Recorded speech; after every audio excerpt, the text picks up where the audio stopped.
But Dick Durbin isn't backing down. Joining me to talk about it, Democratic pollster Margie Omero and Republican strategist and former special assistant to President George W. Bush, Ron Christie. Good morning. Good morning, Chris. So we reached out directly to Senator Durbin's office. They provided us with a very brief statement. Quote, Senator Durbin stands by his comments. Margie, the White House isn't backing him up, however. What's going on here?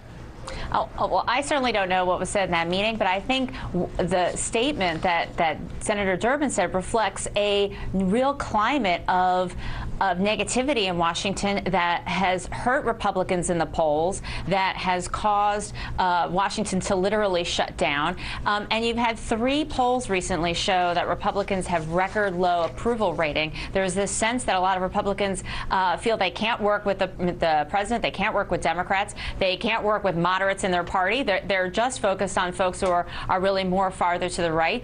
And what Senator Durbin says he heard is something that seems very consistent with that climate. And let me give you just 30 seconds, Ron, to answer that same question, because then we're getting ready to hear from the president on immigration. Sure, Chris. I think this is a very sad tale, actually. The White House has come out and said that it wasn't true. The Speaker's office has come out and said it's not true. It seems that Senator Durbin and those on the far left are more interested in trying to demonize Republicans than actually speak the truth. This is supposed to be the most transparent administration in history. If the president's folks say it didn't happen and the folks who are in the room say it didn't happen, it seems that it's a crass political trick rather than trying to actually bring sides together. Well, I want to thank both of you, and I know you're going to listen in with the president on immigration, and he is going to be coming there. You see the podium to the East Room of the White House.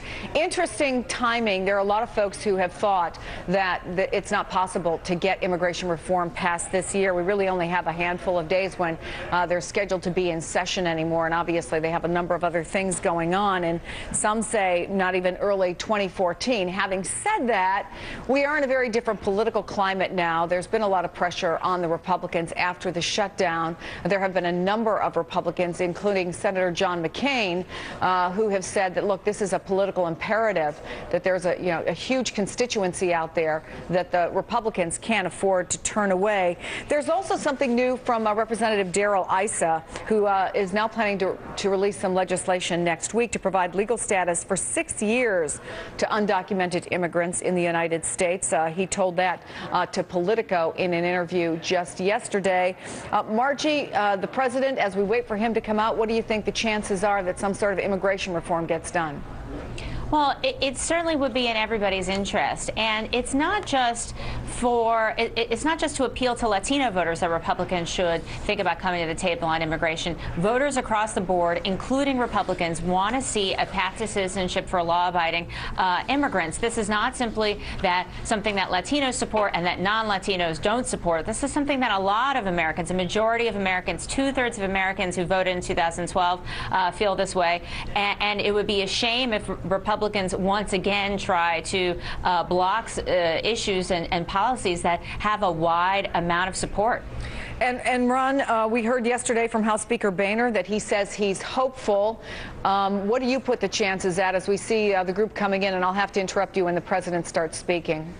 Sure. I'd put it probably about 50-50. I think the president's political stock has been reduced by this Obamacare debacle, in addition to what's happened in Syria and Benghazi and some other issues. So I think the president's clout and his ability really to bring folks in the House and Senate together to demand a deal is diminished. But it really depends on what Speaker Boehner and Harry Reid are able to iron out amongst themselves and, of course, with their counterparts of can they find consensus, can they come to some common ground, and can they actually, rather than impose amnesty on those who've entered the country illegally, find some sort of pathway to citizenship that doesn't punish those who have come here legally to then benefit those who've broken the law. So I think there's a slim possibility.